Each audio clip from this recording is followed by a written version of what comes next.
días a todos. Gracias por la presentación.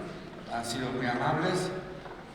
Gracias a todos los que han hecho posible que yo esté aquí hoy. Como ya Alberto que debe estar por ahí, inauguró el Congreso, me toca laburar. O sea, tengo que trabajar. O sea, esta es la primera ponencia. Pero también quiero agradecer a todos los que estaban en esta mesa de honor, porque siguiendo la lógica del Congreso, si hay algo que me asombra es que yo esté acá.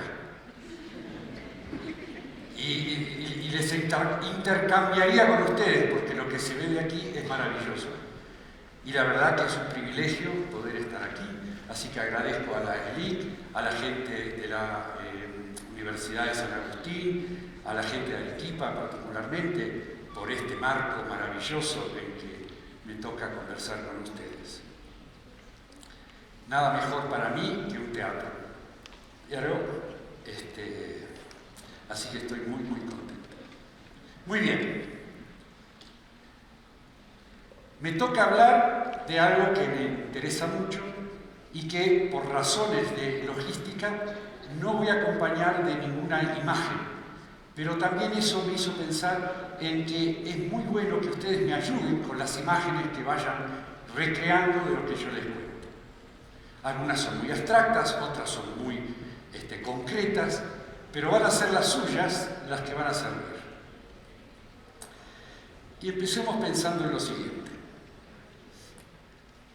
Desde que la humanidad tiene memoria... una cosita. Me voy a interrumpir permanentemente. Porque tal como voy a hablar aquí, no me gusta nada paso a paso.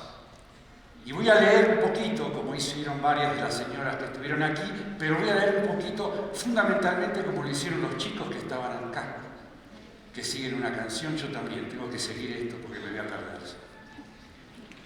Espero estar en armonía, pero no tan entonado como los chicos.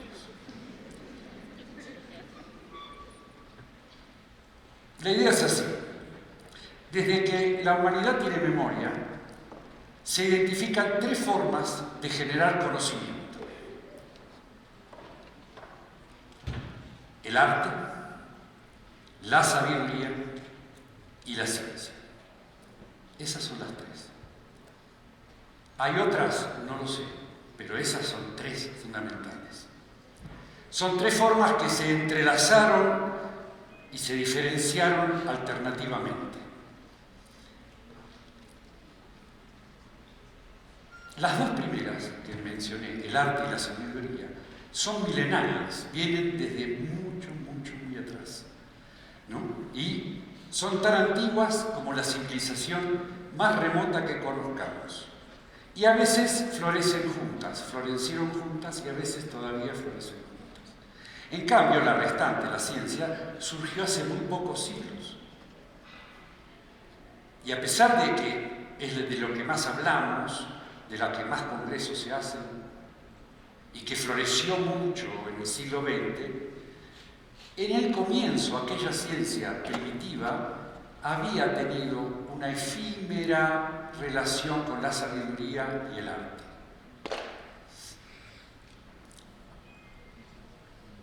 Se dice que la ciencia, el arte y la sabiduría son formas puras, delicadas y particulares del conocimiento, y que supuestamente cada uno tiene su ámbito específico y que cultiva métodos diferentes.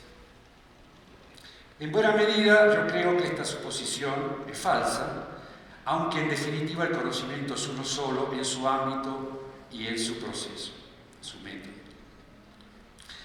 Actualmente somos testigos todos de una gran separación entre esas tres formas de conocimiento. Y esa diferenciación entre las tres es quizás uno de los más fuertes, una de las más fuertes causas del malestar en la cultura que vivimos. O sea, se han generado grupos que diferencian estas tres formas, a pesar de que los tres trabajan con las mismas facultades mentales para desarrollarlas, es decir, observación, juicio, razonamiento, cosas que escuchamos aquí, ¿no? Aprendizaje, atención, emoción e imaginación. Todas estas son las facultades que se usan para tener resultados en el arte, en la sabiduría y en la ciencia. Pero están todas separadas. En el presente, aunque no hay duda de que continúan como sectores divididos y aislados, la integración de esas modalidades no puede ser sino benéfica para el progreso del conocimiento como lo fue en el pasado. Y de aquí esto es lo que vamos a hablar. Una premeditada e intensa interacción entre el arte, la ciencia y la sabiduría constituye una base triangular, con mucho de solapamiento, con la que se puede construir tanto conocimiento como diversos aspectos de la cultura. De una cultura que vale que nosotros construyamos para nuestras infancias de hoy. En este punto recuerdo una frase de Paul Valéry, que la voy a decir en castellano porque no la sé decir en francés. Y es que el problema de nuestros tiempos es que el futuro ya no es como era antes. Y tenemos que construir otro. Entonces, a simple vista, una confluencia de los tres modos de conocimiento parece muy lejana y repleta de obstáculos. Esta es una época de especializaciones, de individualismos, en la que establecer un dominio común para estas tres formas de conocimiento parece una tarea tan grande como épica. No obstante, creo que es una obligación para todos nosotros, científicos, educadores, artistas, tecnólogos, buscar nuevos emblemas y nuevos paradigmas para hallar esa fusión. Y creo que por aquí, en congresos como este, con personas como las que estoy conociendo, es una de las formas de hallarla y tratar de que nunca dejemos de buscarla. Entonces les cuento un poquito qué es lo que pienso al respecto. Para eso voy a retomar una idea que tiene que ver con la Europa de la época del Renacimiento. ¿Sintieron hablar de la época del Renacimiento? Sí, ¿no? Entre 1400 más o menos y 1650. En esa época, en esa parte del mundo, sucedió que lo viejo y lo nuevo se entremezclaron y se mezclaron en muchas personas de forma muy particular. Esto generó al menos dos perspectivas del mundo junto con profundas contradicciones. Veamos. Parte del carácter innovador y revolucionario de esa época, del Renacimiento, se manifestó en la visión de la realidad. Es decir, el mundo ya no era un lugar de paso, como se pregonaba en la Edad Media, sino algo valioso y bello que las mismas personas podían transformar en su hogar, constituyéndose como únicas protagonistas de su destino. Esta postura comenzó a desarmar cierta jerarquía que había sido impuesta a las cosas. Poco a poco, las personas se convencieron de que eran capaces de modificar cualquier circunstancia que les resultase incómoda, y que si acaso sufriesen ya no sería por decreto de la naturaleza o por una divinidad, sino por su falta de esfuerzo intelectual o manual, por su estupidez creciente o por su perversidad latente. Esta concepción hace que se pudiera armar y desarrollar en un espíritu de libertad, porque si no, no hubiera podido hacerse. Un espíritu de libertad que abarcase todos los campos de la actividad humana, especialmente el pensamiento, poder pensar en libertad. Vayan asociando un poquito con qué tipo de escuelas estamos hablando. De esta libertad es la que estoy hablando también. Esa libertad fue la única auténtica necesidad de esa época y no sorprende que se constituyese en uno de los valores conductores del Renacimiento, a cuyo alrededor dieron vuelta todas las demás. Ahora, esta idea de Renacimiento, a ver si me acompañan, me sugiere una analogía, y de ahí van a salir las premisas. Durante la escolaridad, las personas también transitan un periodo de tensiones entre varios mundos, en particular el familiar y el social. Mundos que se solapan y se yuxtaponen. La escuela es una de las puertas de ingreso a la cultura, que sin duda siempre perturba y también adapta la vida cotidiana de las personas y de sus familias, tanto durante el periodo escolar como en el resto de la vida. En otras palabras, en la escuela las personas evidencian cómo el mundo deja de ser una escenografía donde ocurre lo cotidiano para convertirse en una fuente de objetos y sucesos fascinantes, aparentemente inagotables. Un lugar donde se puede uno asombrar. La misma analogía, si me permiten, de Renacimiento-escuela. Esto, ¿ves? Me interrumpo otra vez. Esta idea de Renacimiento-escuela, porque estoy trabajando para los niños, no implica que después la universidad sea el medioevo, aunque algunos lo piensen. No lo implica. Hablo de la escuela elemental, la básica, la que comenzamos al comienzo de nuestra infancia. Pero la misma analogía de Renacimiento-escuela ofrece también un intento posible de integración de arte, ciencia y tecnología. ¿Por qué? Porque los estudiantes que transitan la escolaridad, como en principio en todos ellos, se aprecia el esfuerzo por estructurar una nueva lógica del mundo que se presenta desde la escuela, a través de argumentos, pasiones y creencias de todo tipo. Y lo hacen tan solo con su imaginación y su creatividad, no tienen otro elemento. Cualquiera sea el foco, ese esfuerzo infantil es al que yo identifico como un talento espontáneo y renacentista. Esa forma en que yo voy a trabajar para adaptarme al mundo que me está mostrando la sociedad, la cultura. En base a esto, veamos qué nos dice el Renacimiento.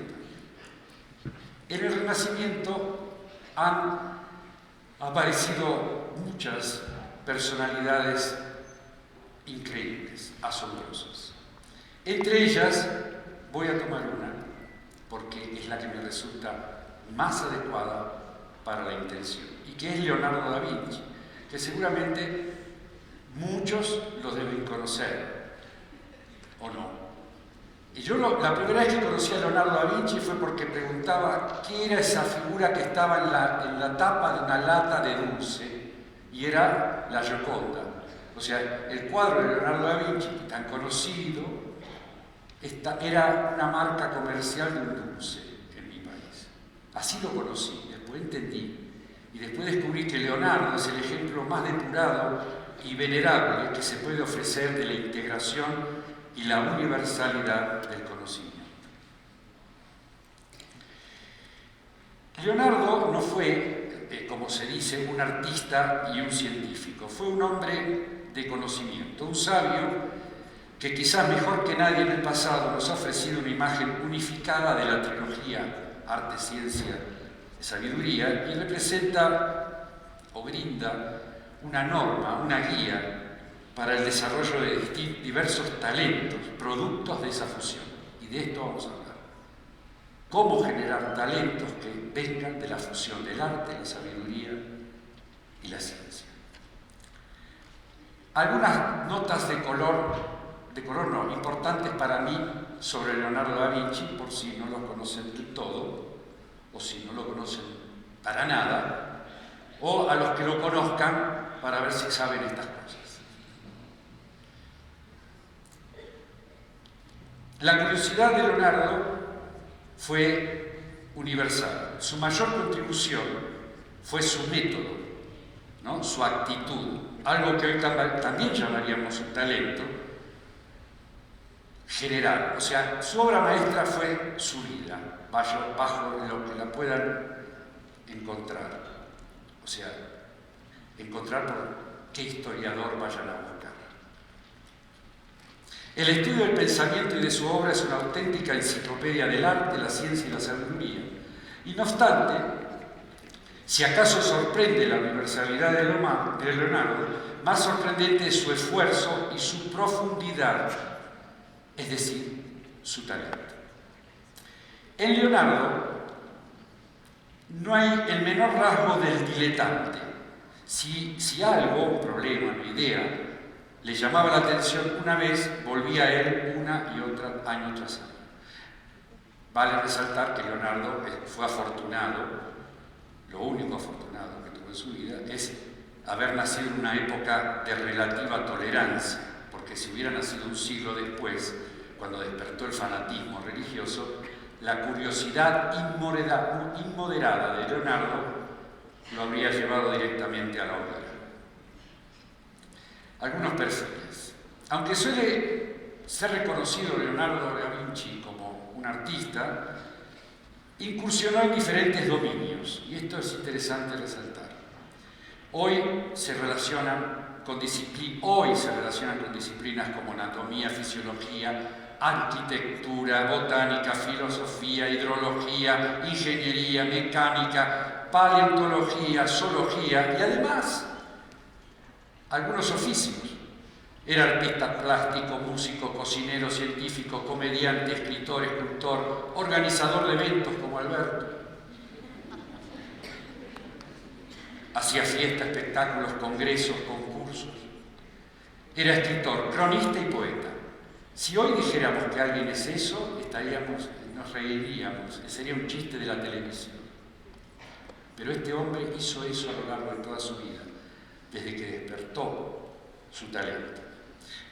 Pero sin embargo,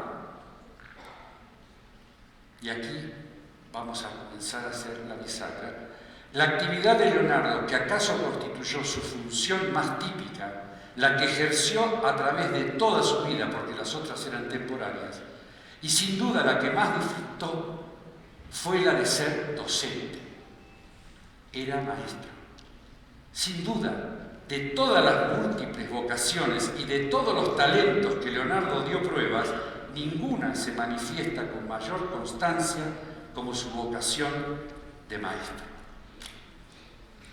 Hasta en sus notas, cuando Leonardo se dirige a sí mismo, lo hace con el método y la expresión de un maestro que instruye a su aprendiz. Me interrumpo otra vez, porque voy a hablar de sus escritos. Y yo les cuento, yo en mi casa tengo el Códice Atlántico, que es gran parte de toda la obra de Leonardo. 24 tomos de enorme calidad. Ustedes dirán, mirá vos, ¿qué estás contando? ¿No? Lo encontré en un tacho de basura en la ciudad de Buenos Aires. Todos esos tomos. Tirados en un tacho de basura a las 10 de la noche. Yo salía de dar clase y no sabía cómo llevarme todo eso, porque no tenía auto, nada, no sabía cómo agarrar eso en un tacho de basura. Y que yo me llamó la atención porque era un libro raro que salía del tacho, el Códice Atlántico. ¿Te llevaste el tacho completo? No, me llevé el tacho, no, porque tenía otras cosas y basura, me costó un poco limpiar algunos tomos, y hoy este códice es el que deambula entre investigadores y amigos, porque es muy difícil de conseguir, en castellano. En castellano. O sea, traducido castellano.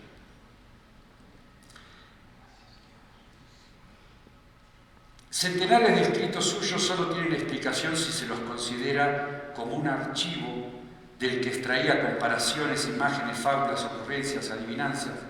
O sea, se pueden entender los trabajos de Leonardo solo si uno piensa que eran preparaciones para hablar con otros, que en particular con sus estudiantes. No eran declaraciones o definiciones de ciencia o de lo que sea. Es un hecho innegable que Leonardo vivió rodeado de discípulos y que toda su labor escrita es la preparación para el ejercicio de su cátedra con una orientación y una preocupación omnisciente.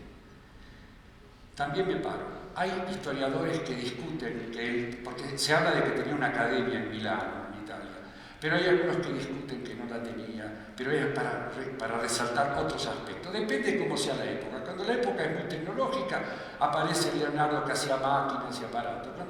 Cuando la época es menos tecnológica, no hay que hablar de cosas raras, entonces ay, qué bueno el artista y todo eso.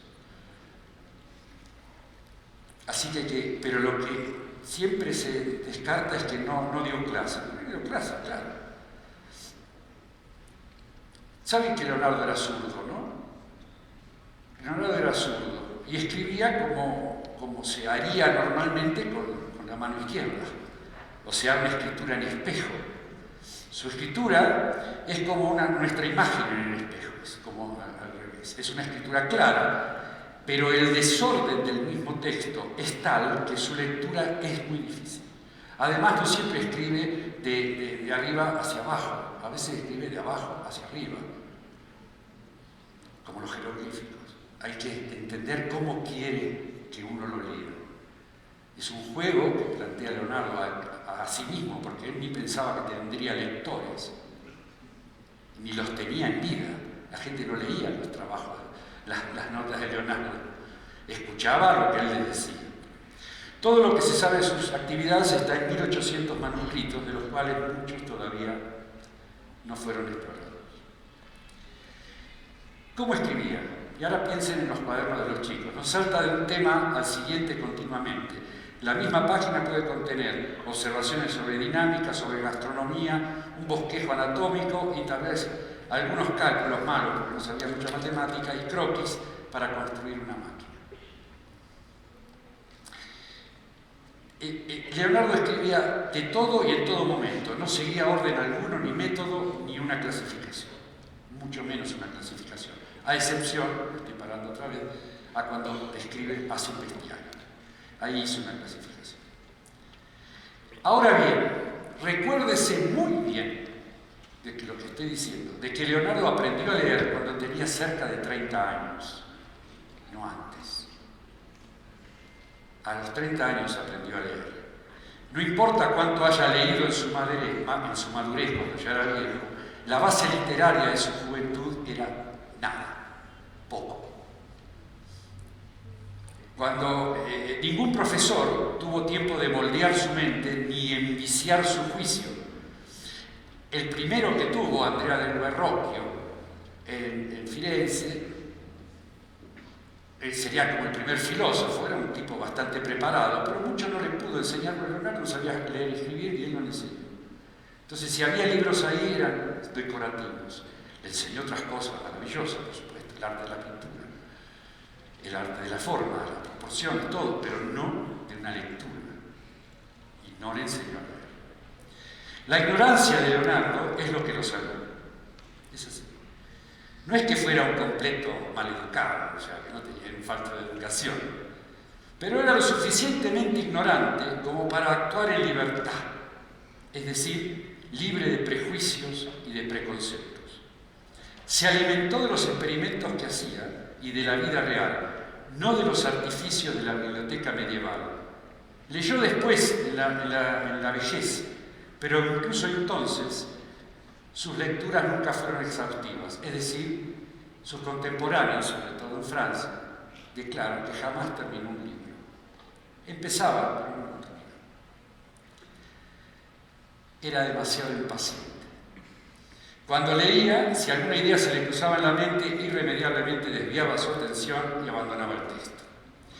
De todas maneras, a pesar de estas cosas que hoy podemos asombrarnos de que, ¿cómo le pasa a este tipo? Su entrenamiento mental era tal que le proporcionaba argumentos contra todas las falacias escolásticas de su época. En otras palabras, Leonardo fue capaz de filtrar a través de su propia experiencia lo que le llegaba de la filosofía medieval, fuera impreso o vía oral. Filtraba todo y daba una nueva perspectiva. Fue una persona con considerable ingenio, pero sin educar, sin sofisticación, que necesitó encarar cada pregunta desde el comienzo, como lo hacen los niños. Abría sus ojos y veía el mundo sin impedimentos ni condicionantes. Además de no contar con libros sobre la naturaleza o sobre cualquier cosa, Leonardo carecía de los vicios del aprendizaje, del prejuicio y de la convención. Solo se hacía preguntas a sí mismo, diseñaba y realizaba experimentos y utilizaba solo el sentido común para responderlas. Leonardo decía: hay que solucionar cada problema por separado, y se dio cuenta que el único modo fructífero de hacerlo era establecer primero el misterio tan claro como fuera posible, luego aislarlo, hacer los experimentos necesarios y discutirlos. La experimentación, que tanto han mencionado esta mañana, estaba siempre en la base de su trabajo, y la razón a continuación. Cierro con Leonardo con esto. Parte de la enseñanza señala que deberíamos tratar de reconciliar el idealismo con la sabiduría, el arte con la ciencia, la verdad con la belleza. La habilidad de cada hombre para hacerlo es la verdadera medida de su educación. Eso escribió Leonardo da Vinci.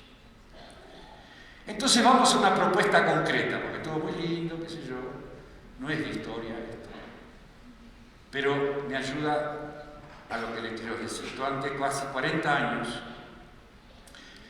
además de desarrollar su arte, Leonardo recopiló sus pensamientos y observaciones en los cuadernos, códices que les mencionaba antes, junto a descripciones de experimentos, borradores de carta, dibujos. Bueno, les decía antes, todas esas cosas eran recordatorios a sí mismo para próximas investigaciones y futuras escrituras. De sus escritos es posible extraer algunas premisas, yo les llamo premisas, algunos llaman pistas, depende de quién me lea. Aisladas o combinadas resultan una clave para desarrollar el talento infantil desde una perspectiva renacentista, es decir, un talento que tienda a integrar el arte, la ciencia y la sabiduría. Y de eso se trata. Recién acá vamos al tema. Voy a mencionar solo 6 premisas y los talentos correspondientes. ¿De acuerdo? Primero, dice Leonardo, se debe enseñar siempre desde y para la curiosidad. Se debe enseñar siempre desde y para la curiosidad. La curiosidad, ¿cómo se mide la curiosidad? Se vehiculiza a través de preguntas, por ejemplo. Entonces, esta premisa de lo que habla es que las preguntas, las personas que se hacen preguntas, deben concebir las preguntas en tareas que impliquen todo su vínculo con el mundo. O sea, las preguntas que surgen al experimentar, al explorar, pensar en términos de preguntas. Cuanto más temprano las personas desarrollan este talento, pensar a través de preguntas, más pronto podrán ampliar o modificar la visión del mundo. Como dijera un profesor brasilero que tuve, ¿qué más podría hacer un docente por sus alumnos que enseñarles a preguntar, si esa es la fuente del conocimiento humano?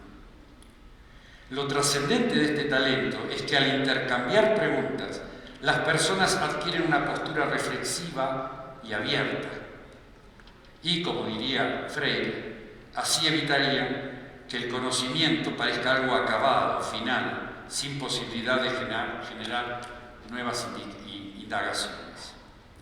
Vamos a la siguiente.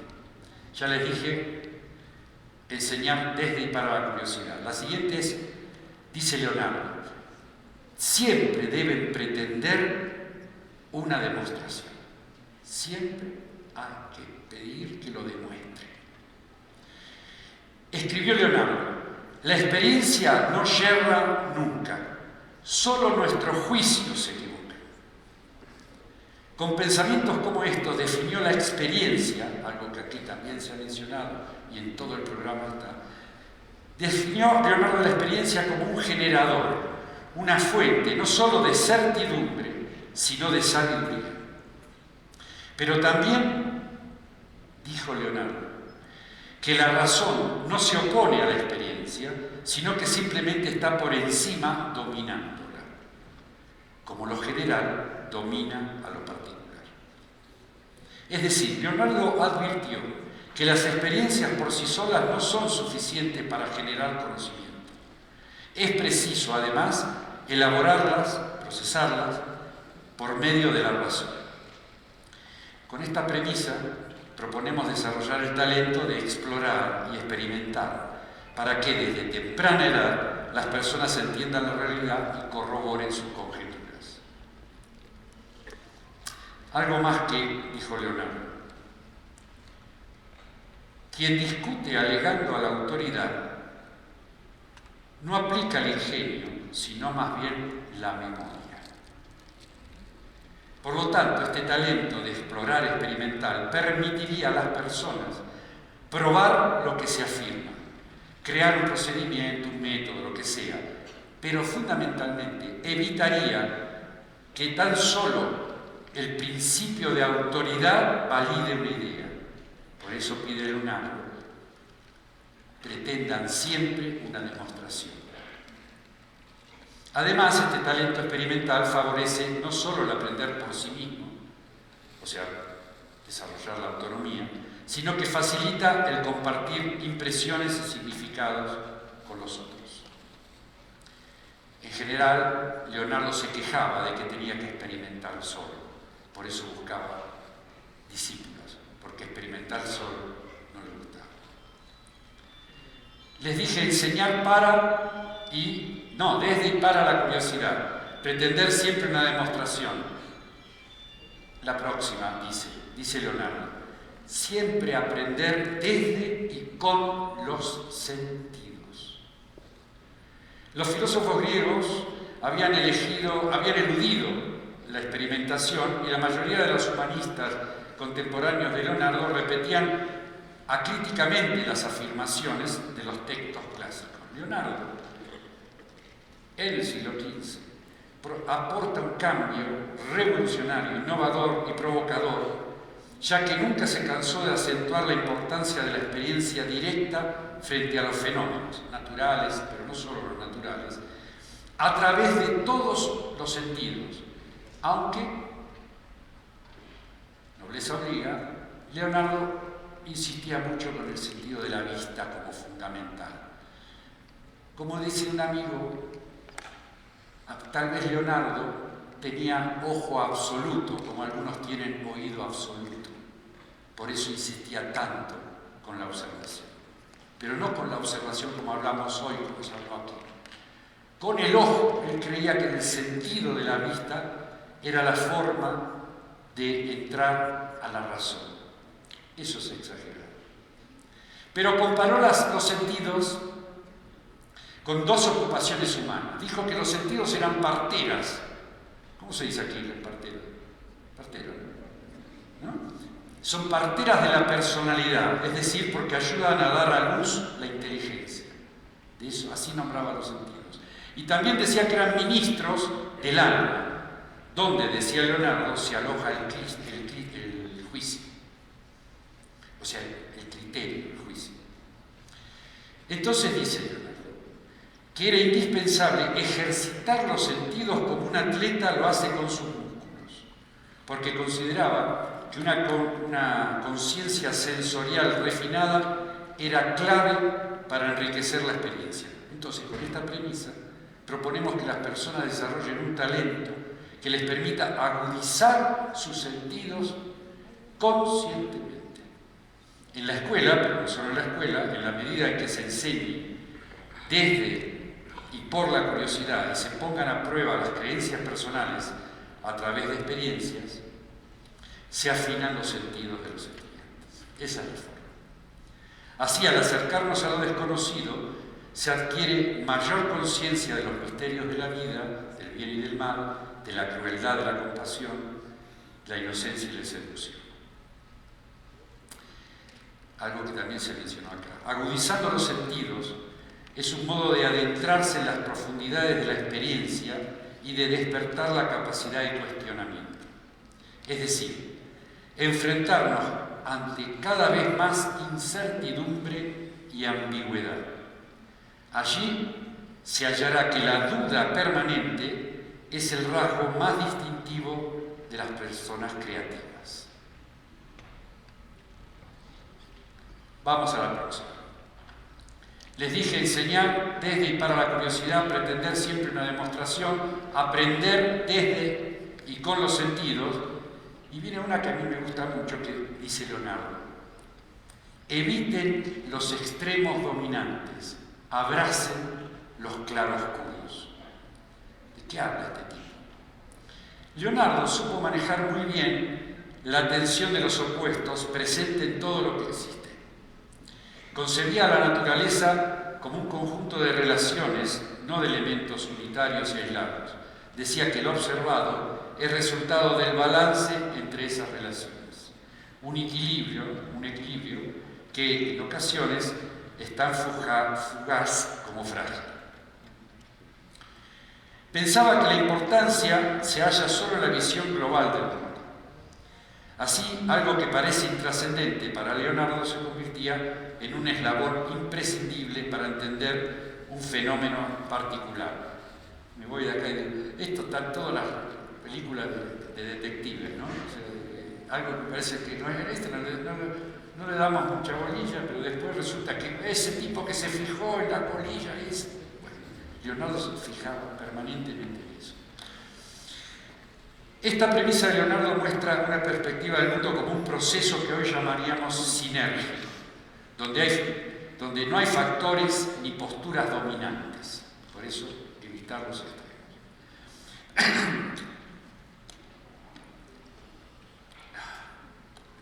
Como ustedes saben, cuando no hay sinergia, hay polarización. Algo que lleva irremediablemente a lo dogmático. Es decir, surgen los principios explicativos, las definiciones autorizadas, la voz del doctor y todas esas cosas. Y se genera entonces un aprendizaje y una relación con el otro sin espacio para incorporar cambio alguno. Con esta premisa, entonces, pensamos en la necesidad de desarrollar un talento que sería de no dogmatizar lo aprendido.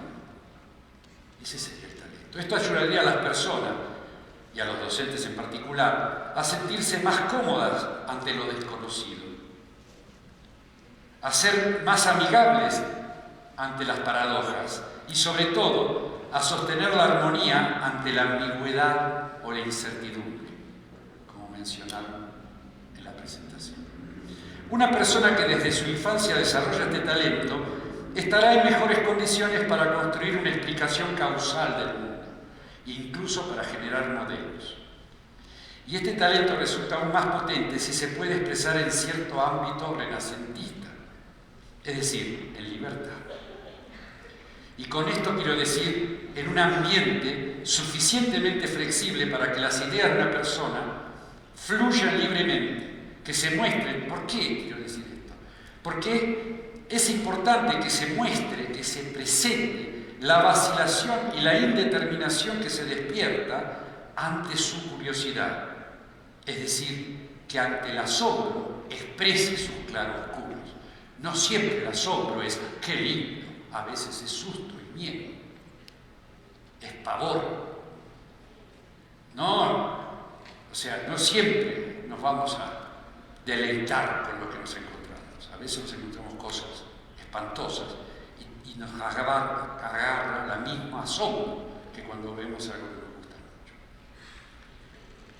Esos son los claroscuros. Como resultado de la experiencia, concluir que un mismo fenómeno puede tener diversas interpretaciones. Esto también es no dogmatizar.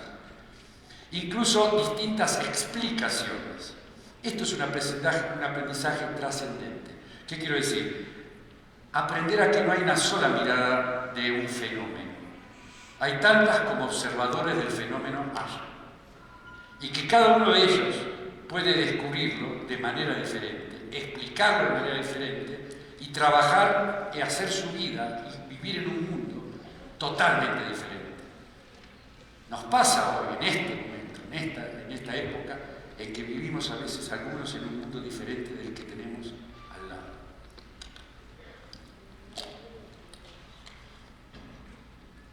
Les dije enseñar desde y para la curiosidad, pretender siempre una demostración, aprender desde y con los sentidos, evitar los extremos dominantes, abrazar los claroscuros. Vamos a la quinta. Dice Leonardo, hay que sostener siempre una articulación constante de arte y ciencia. Aclaremos un poquito. La ciencia, tal como la conocemos nosotros, no estaba en la época de Leonardo. Él es el que empieza a construir una idea de indagación, mostrar experimentación, construye un método. A eso lo llama. Pero en ese momento, ya en ese momento, lo separaba de la sabiduría, que tenía un poder heurístico mucho mejor, mucho más potente y mucho más usado por las personas que la misma ciencia que él estaba armando. Les quiero mencionar unas palabras de una persona que yo admiro mucho y que me gusta traerlo aquí, que es un poeta, un dramaturgo polaco, pero que también es premio Nobel de Química, que se llama Roald Hoffmann, ¿no? Y que seguramente cuando yo estoy con los químicos no saben que escribe poesía, cuando yo estoy con los poetas me dicen, ¿sabes algo de Hoffmann? Porque es maravilloso. Y hoy las obras de teatro de él también. Recomiendo a los dramaturgos presentes o a los teatreros que pongan alguna de las obras de Hoffmann, porque es el que mejor ha podido interpretar la relación de teatro científico en el siglo XX.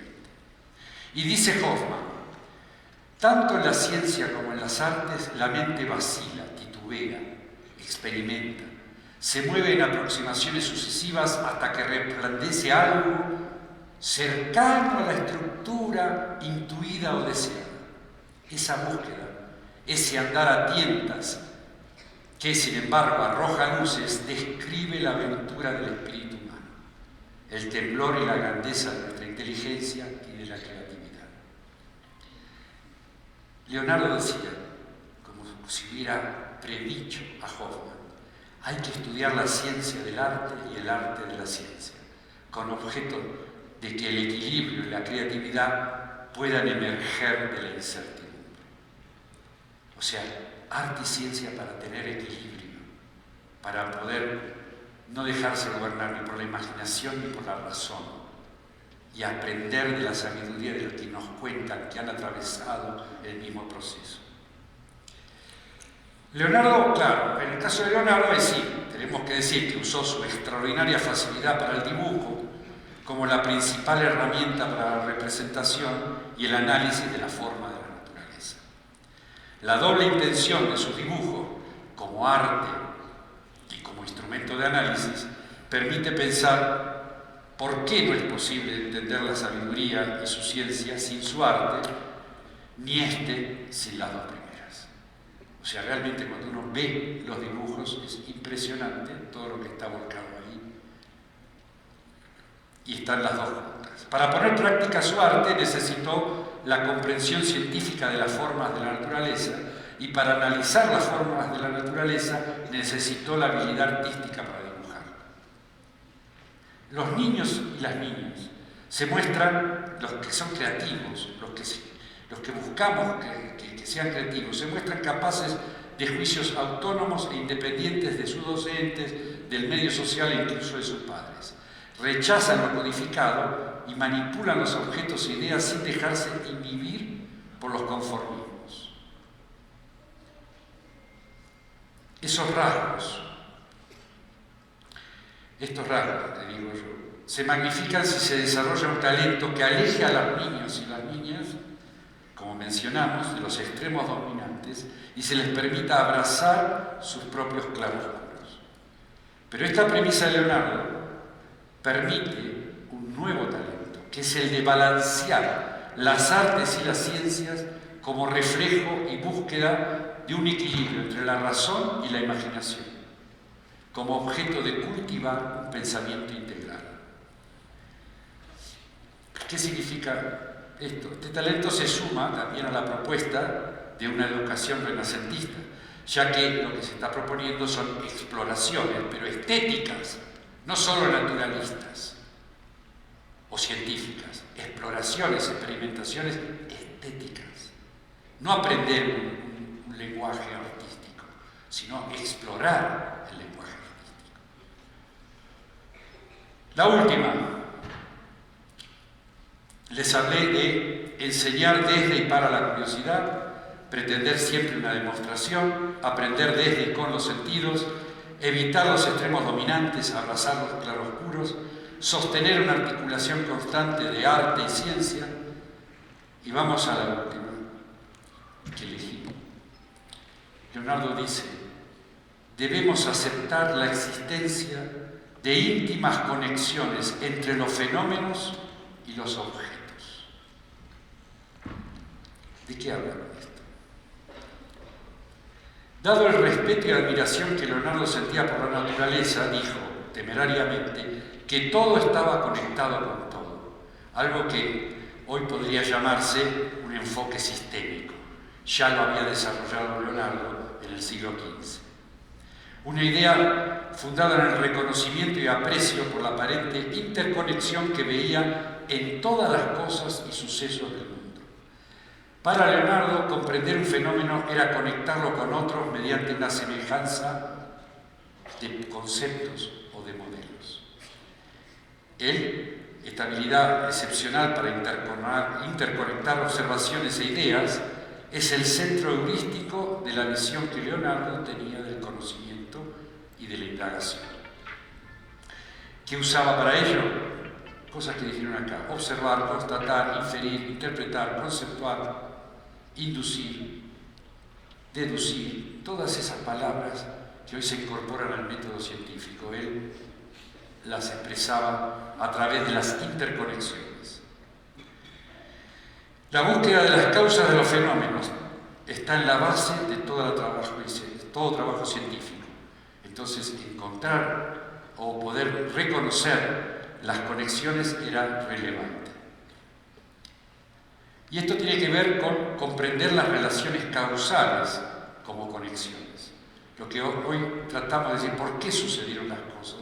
Y no ver que las cosas suceden en conexión. Solamente que la causa es... Y lo monocausal. Estamos como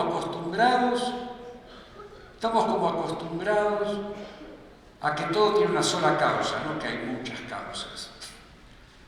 Y cuando nos mostraron que hay muchas causas, empezamos a hablar de la causa principal. No podemos pensar en lo multicausal, porque no tenemos desarrollado este talento que permite construir modelos. Un modo de caracterizar la construcción de un nuevo conocimiento es a través de la observación de fenómenos y objetos. Y esta observación tiene que estar atravesada por el lenguaje, que tiene que ver con esto de pensar en preguntas. Voy a hacer un experimento. A ver, si yo digo aquí caballo, inmediatamente, doble contra sencillo, en todos y cada uno de ustedes vino la imagen de un caballo. Ahora yo pregunto, la señora hizo así: ¿tu caballo es blanco o tiene otro color? Blanco. ¿El tuyo está quieto o se está moviendo? Se está moviendo. ¿El tuyo es potro o yegua? ¿El tuyo tiene herraduras o no? Sí. ¿El tuyo está vivo o muerto? Vivo. Y si sigo, y cada pregunta que haga, al caballo primero que dije, que pensaron cuando dije caballo, le van construyendo, y a ver, claro, yo también, claro, Este es un modelo. Esto no se aprende. Esto necesita ser enseñado. No es espontáneo. Poder pensar con preguntas. Un segundo experimento, y después vuelvo al texto. Tomen el caballo, pónganse entre sus ojos. Tiene ojos el caballo, ¿no? Porque todos los caballos coinciden. Seguramente tienen 4 patas, o a alguien se le vino un unicornio.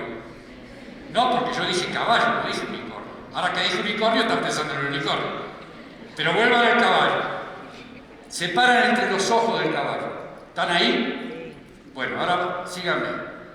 Vayan para arriba de la cabeza hasta las crines. ¿Tiene crines o la cortaron? Tiene, bueno. Bajen por las crines hasta el lomo. ¿Están en el lomo? Sí.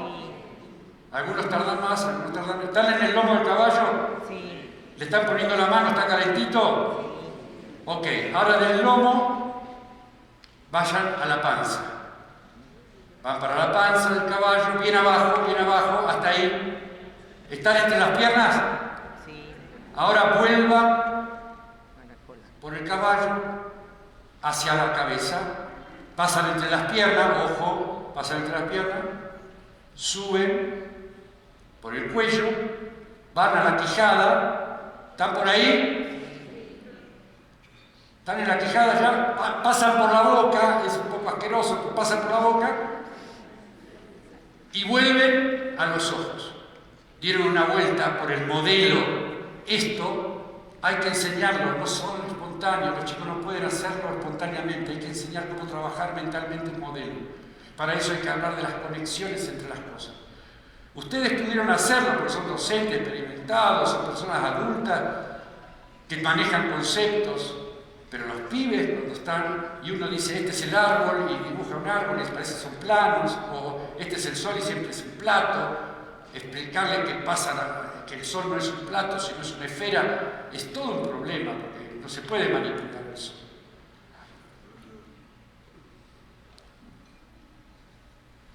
Entonces, esta premisa de Leonardo nos lleva al desarrollo de un nuevo talento, que es aceptar las conexiones múltiples y variadas que implica permitir que el vínculo entre fenómenos y objetos no siempre es el que uno cree, y concebir que hay otras conexiones, aparentemente algunas son más interesantes, pero la mayoría son inmanipulables.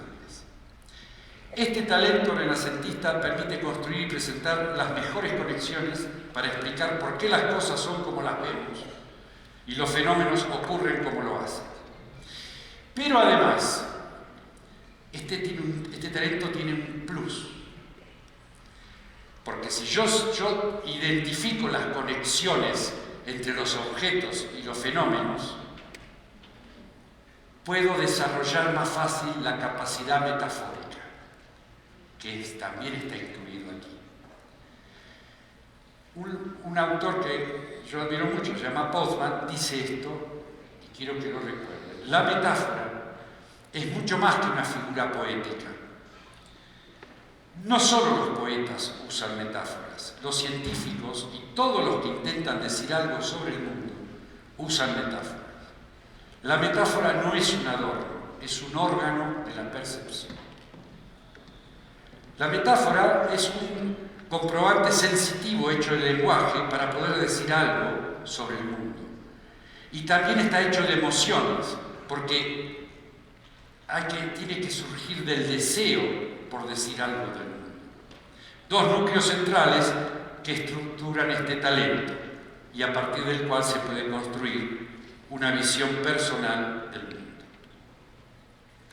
Por ello las metáforas son útiles para pensar y entender el mundo, así como las preguntas son útiles para desarrollar la curiosidad. Además, este talento permite identificar aquellas metáforas exitosas que se han endurecido, es decir, que fueron tan buenas que se convirtieron en un concepto. Entonces, para terminar,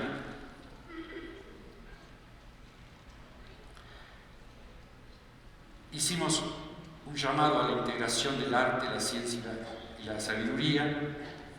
Pasamos por describir una época como el Renacimiento y un señor como Leonardo da Vinci, para mostrar un ejemplo de que alguna vez la humanidad lo pudo hacer. Y de lo que nos dejó este personaje, sacamos algunas premisas para desarrollar o plantear y buscar en este congreso y en todos los que sigan y en nuestra vida cotidiana el desarrollo de algunos talentos que creemos indispensables para una educación renacentista. Estoy terminando.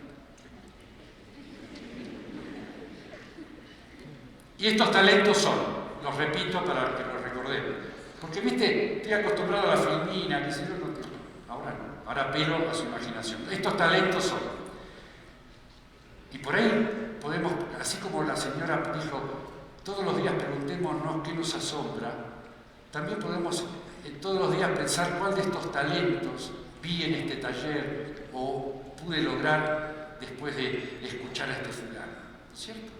Y estos son los talentos. Pensar a través de preguntas, explorar y experimentar y luego compartir impresiones y significados con otros, agudizar los sentidos conscientemente, evitar dogmatizar lo aprendido y construir explicaciones causales y multicausales, balancear las artes y las ciencias y buscar un equilibrio entre la razón y la imaginación, construir buenas conexiones entre las cosas y los fenómenos y desarrollar la capacidad metafórica para dar cuenta de ellos. Durante la infancia, seguramente habrá otros talentos para desarrollar, algunos más específicos, otros más vinculados al contexto, a la época, pero creo que los que presentamos acá pueden servir de base de tantos otros posibles que afiancen una educación renacentista para los chicos y las chicas. Ahora bien, estos talentos, quiero resaltarlo, no aseguran ni garantizan que surjan sabios, artistas, científicos, de ninguna manera, pero en cambio es probable que moldeen personas que, como Leonardo, construyan un conocimiento no fragmentado, sino entretejido por una red de arte, ciencia y sabiduría, y que además le permita a las personas visualizar con cada disciplina cómo se potencia y se humaniza a las demás. Con ellos, con estos talentos, entre otras virtudes a las que accederán las personas, el arte las preparará para transitar mejor el fin de la infancia. La ciencia, por su parte, les permitirá prolongar la creatividad que cultivaron de niños, siempre de modo asombroso. Y por último, la sabiduría consolidará sus caminos hacia una vejez lúcida que les permita a esas personas renacentistamente talentosas una adaptación más rápida y feliz a los cambios que experimente el mundo. Muchas gracias.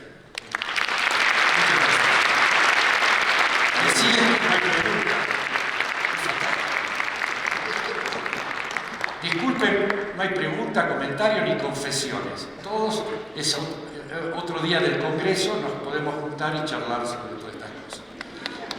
Agradecemos al doctor investigador Horacio Pimentel por su ponencia, un renacimiento para el talento. Nos despedimos con un fuerte aplauso, por favor.